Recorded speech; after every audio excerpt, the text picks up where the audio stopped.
welcome back to Texas Cooking Today. Today we're going to be discussing cutting boards. Now I wanted to just do a brief show just on cutting boards because there seems to be a little bit of confusion when it comes to cutting board care, and how to properly take care of them. Now if you'll notice, I have a lot of cutting boards sitting here, and there are a whole lot of different colors. Cutting boards, when it comes to cutting board safety, has to do with not using a cutting board at the wrong time. Now let me give you an example. Let's say you just cut some fish up on a cutting board, and then you decide to chop up some greens for a salad. Well, you wouldn't want to chop them up right where you've just cut up your fish. Why? Because the fish, uncooked, may have some bacteria in it that may not be healthy with salad greens. So you've seen me on the show use a variety of different cutting boards, and they're usually wood, something like this right here. And I use these all the time. Although what I will do, and this is something you might want to consider, is if I'm cutting with a meat, I'll do it on the blood groove side, and if I'm cutting a vegetable, I will simply invert it and cook on the flat side on the other side. And that way it gives me a little bit of safety using it vegetables only here and then meats only on this side. However, there's still cross-contamination issues that need to be considered, and that is, let's say you cut red meat on your cutting board, and then when you're finished cooking it, you put it back on the cutting board to cut it, or to finish doing some cuts after the cook. Well, you might run into a problem if there being bacteria left on that board.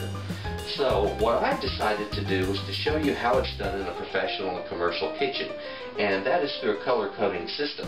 And this is a system that has been established by a safety foundation that helps kitchens, commercial kitchens, to improve their standards. And this is a system that is used throughout the United States in a lot of the commercial kitchens, and in many municipalities it's even required.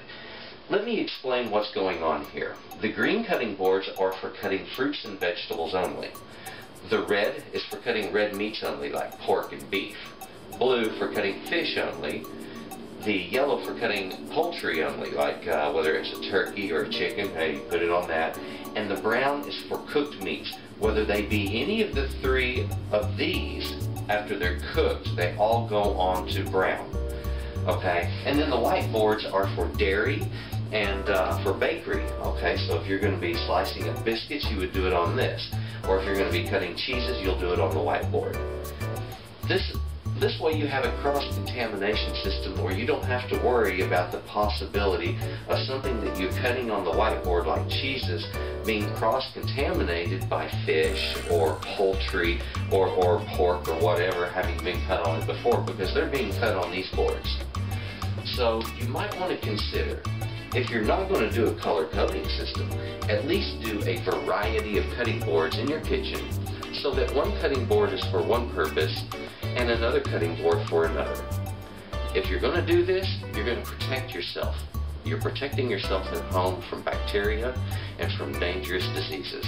And it's every bit as important in the home as it is in a commercial kitchen. So please consider going with a color coding system or multiple boards. There you have it. Other than taking good care of them and keeping them clean, that's what you need to know about cutting board care. Alright, let's move on. Now I decided to move the camera up for a close-up, and if you'll notice over here, you'll notice some lines, and these are dark lines and they're cut marks. This is one of the problems that you run into with cutting boards. They have a tendency to get cuts in them, and then the problem is that cut can harbor bacteria. Now, one of the things that you can do to help prevent bacteria from festering inside of what looks like an ordinary clean board is to make sure that that board was thoroughly scrubbed with either bleach or a potassium metabisulfite solution.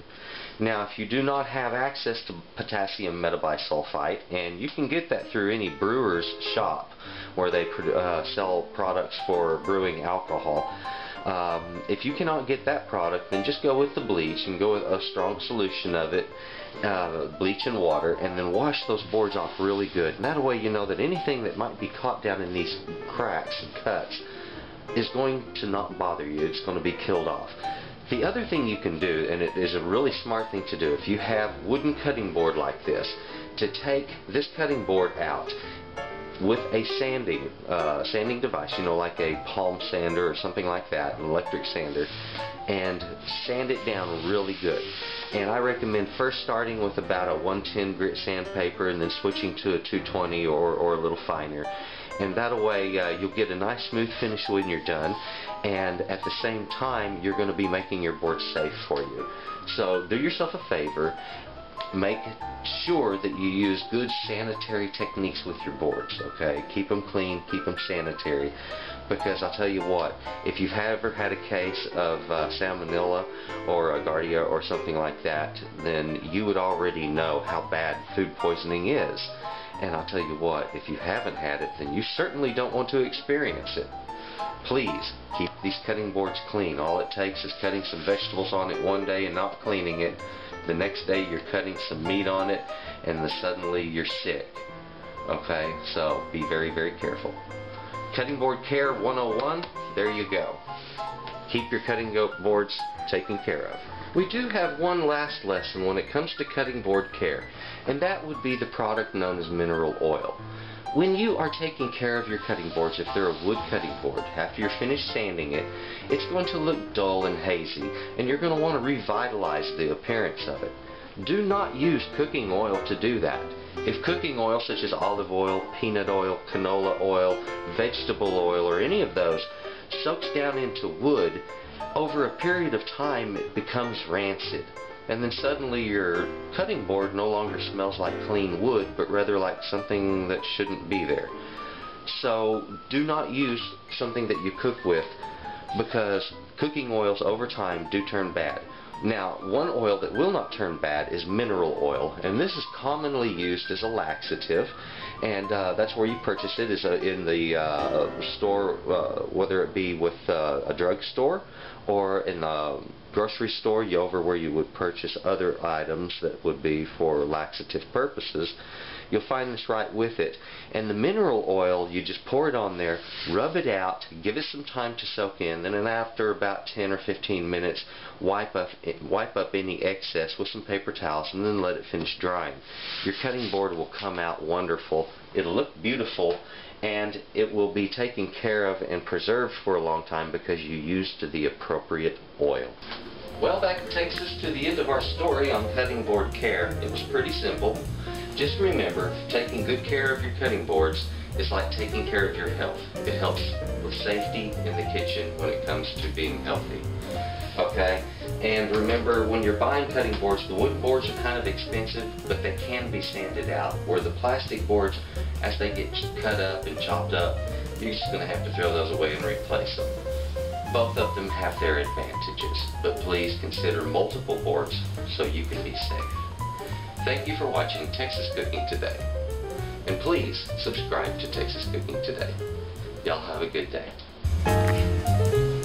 Thank you for watching Texas Cooking Today, the show where you can get great recipes and the best techniques are taught.